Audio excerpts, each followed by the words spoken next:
Ay, good morning guys. So, andito na sa kusina si Doc Nayan. So, magluluto lang tayo ng chai. Ito, oh. Alam nyo ba, ganito yung lutuan nila dito sa India. Hindi siya automatic. Diba sa atin, pag-click mo na lang ganyan, is merong apoy na. Dito, kailangan mo pang gumamit ng lighter. Kagaya nito, oh. Ayan, kita nyo? So, always namin ginagamit to. Actually, hindi to, lighter. Parang, ganito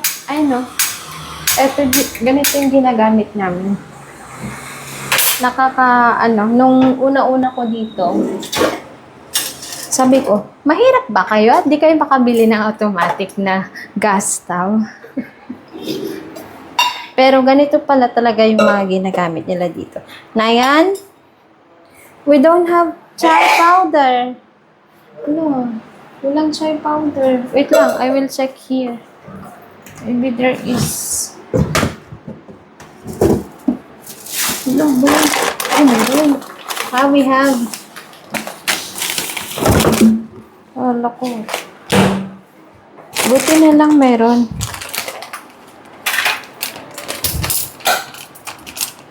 Iba talaga kapag andito si Papa sa loob ng bahay. Kasi, siya yung namimili sa labas. Ngayon, busy na siya.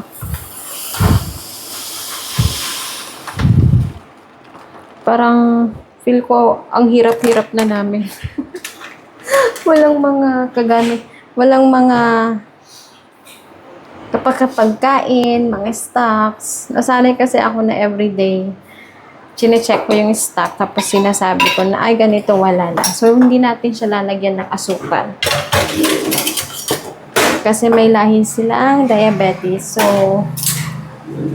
sinayan, iniiwasan niya na ng maaga.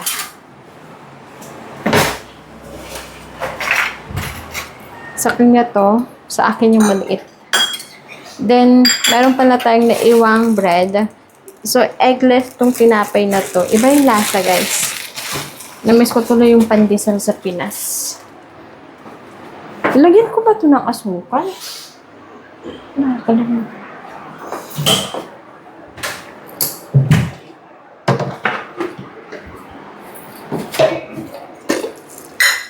What is the name of this na? Elaichi.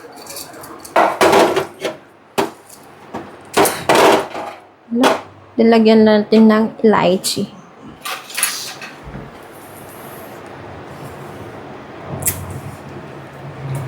Wala rin tayong luto, guys. Then, cinnamon stick.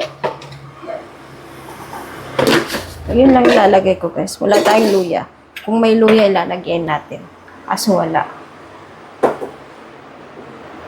Then, ang ulam nating tanghali is sitaw. Ito. So, ito na yung uunahin natin. Kasi parang pabulok na siya. Malutong-lutong pa naman, pero ito na unahin natin. Para hindi masayang. Para hindi maitapon.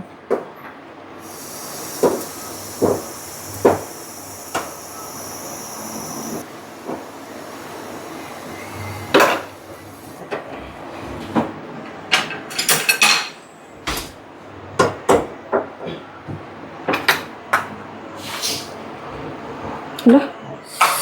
Ano nangyayari sa akin? Para.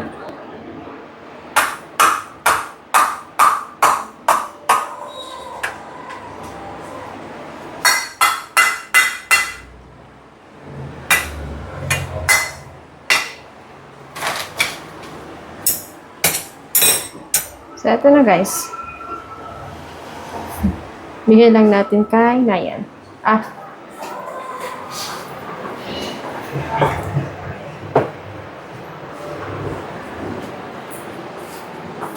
Oy, ba't ay clean ha? So guys, umulan kasi kanina. So, nilinisan ko yung rooftop, yung always na pinagsasampayan ko. Winalisan ko lang. Then, in-inform ko sa kanya na naglinis ako. Ay, clean. Pero yung pinaka-rooftop talaga yung taas-taas. Hindi ko nililinisan yun. It's not clean. Boy! I cleaned it. Wala, hindi naman kasi nagagamit yun, guys. Lilinisan lang namin yun twice a year. That one, the kite flying festival, then Diwali. Before Diwali. So that's the only time that we need to clean. But every day, no need because we don't use that area. It's clean. It's clean. So, ganito lang yung routine namin, guys. Magkakape, magtiti. Then, akit na siya sa taas, magre-read. Then, ako naman, magluluto na ako ng tanghalian namin. So, guys, ngayon naman is magluluto na tayo ng lunch natin. O, di ba yung kalat ko? So, eto yung sinasabi ko, guys. So, hindi ko alam kung nakita nyo kanina. So, eto guys, hindi siya automatic itong gas stove namin. Kailangan namin gumamit ng lighter. Then, yung lighter is, ganito siya, oh. Walang apoy. Ayan, oh. Ganyan. Then, sisindihan lang namin siyang ganyan. Bubuksan namin. Then, kailangan namin yung sindihan. So, ganyan po yung gas stove nila dito sa India. Nung una-una guys, ang akala ko, mahirap lang talaga sila, di ba? Mapanghusga. Then nagpansin ko, lahat ng mga bahay dito, whether malaki yung bahay, maliit man, so yung mga gas stove nila talagang ganyan. Meron namang nabibili guys, pero usually ito yung mga ginagamit nila. Then ito rin yung ulam natin, sitaw. Then sinayan, ayun o, paakyat na siya sa taas para mag-green. Then, alam nyo ba, kagabi, nagkaroon ng time sila papa na pumunta doon sa rasyon. Diba? May monthly ration tayo. May monthly, tayo sa gobyerno. So, eto guys, so, eto yung rice. Di pa nalilinisan ni mami. Madami siyang natanggap. So, eto yung rice. Ayan, no. Ang ganda niya, ha? Maganda ngayon yung rice.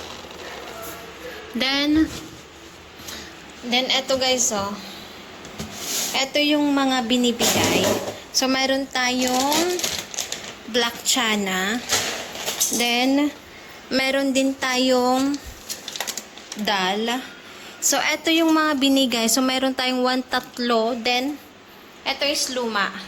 So, mayroon tayong 3 bagong, isang dal, then 2 chana. Then, mayroon ding binigay na mantika. Eto, oh.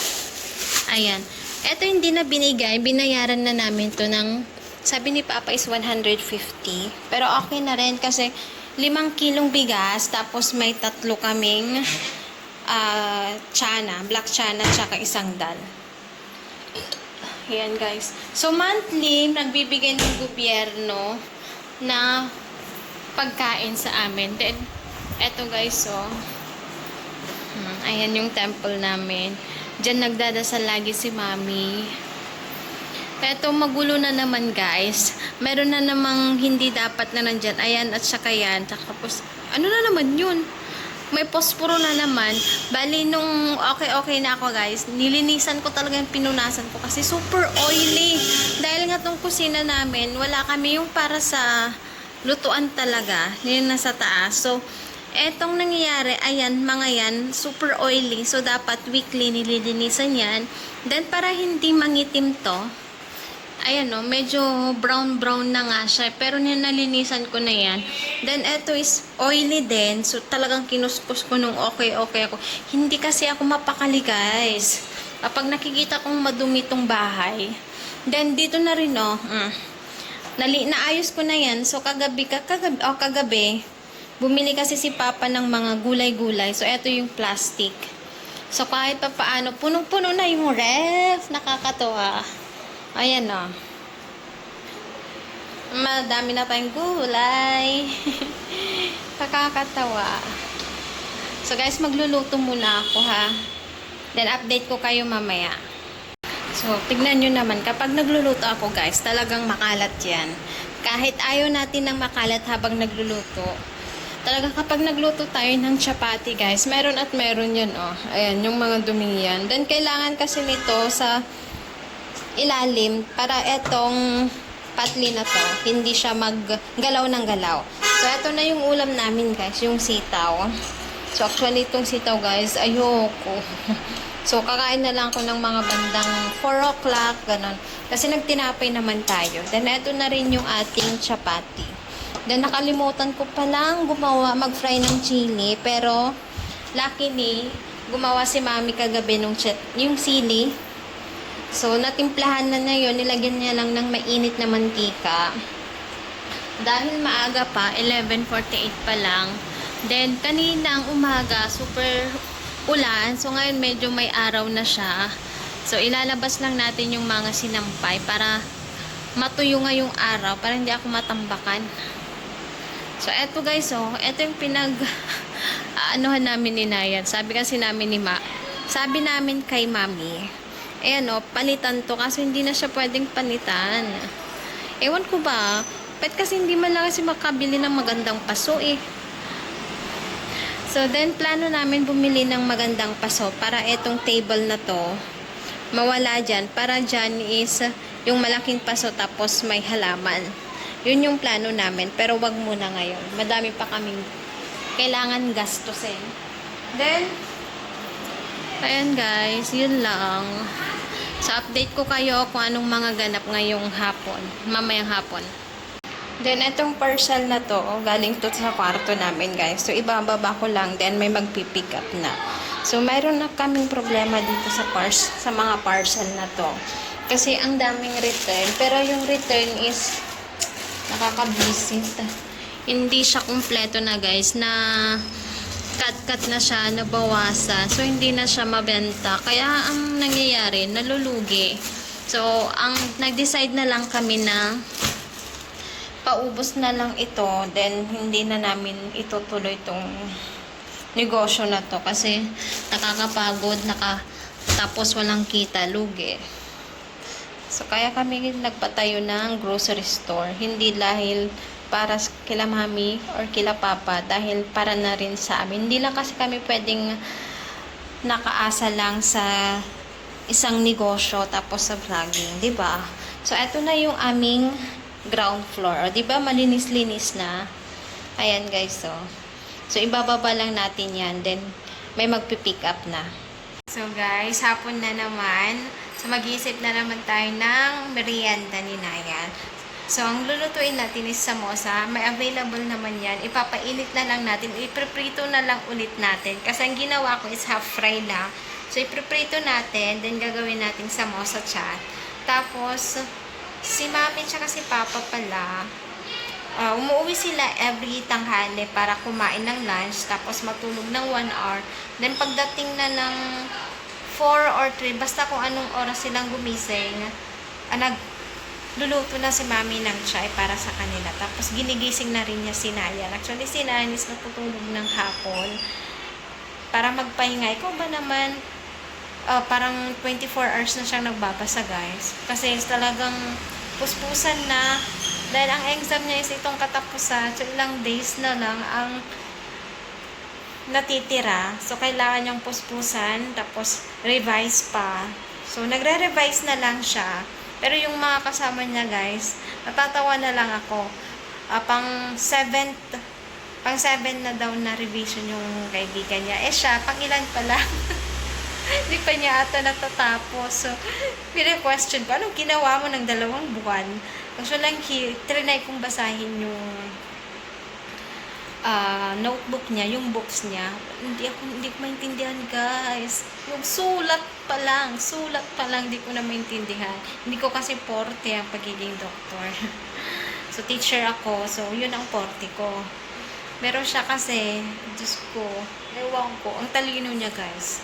Ang talino niya. Kapag nag-aaway kami, kailangan kong umiyak para manalo lang.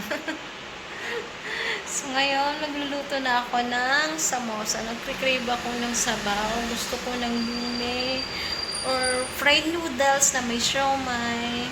Tapos, mag-iimbento sana ako. Walang ingredients sa ref. Tingnan natin, guys. Pero ngayon, magluluto muna ako ng pagkain nila. Ito, tapos lang nilang mag-tip. Mahabdi pala tong mata ko. Hindi ko alam kung bakit. Hindi naman ako nagpapalit ng kung ano sa mukha. Ano lang, Kojic lang. Wala nang iba. Wala nang cream, wala nang toner, hindi kagaya dati na talagang alagang-alaga sa mukha. Pero ngayon, wala na. Dahil sa thyroid ko. Labas kasi yung mata ko, guys, kung napapansin niyo. So, eto, magluluto tayo ng pagkain ni Doc Nina. Kailangan na palang ubusin tong tinapay. Hindi pa ako nagla-lunch. Tinapay lang kinain ko kanina. Ayoko kasi yung ulam. Ang hirap, guys. Kapag nasa ibang bansa ka, tapos yung ulam ayaw mo, wala kang magawa. Meron naman magawa, kaso tamad ka lang magluto. Tamad lang ako magluto. Kaya hindi na ako kumain. Nagtinapay na lang ako na may cheese, tapos nilagyan ko ng gulay. Yun lang, guys. Ito na yung ibibigay natin, guys. Mekos-mekos lang siya. Samosa, tapos may sibuyas, may sili, then kamatis. Then, nilagyan ko siya ng yogurt, then kajur chutney. So, ibibigay natin na kainayan. Ayan.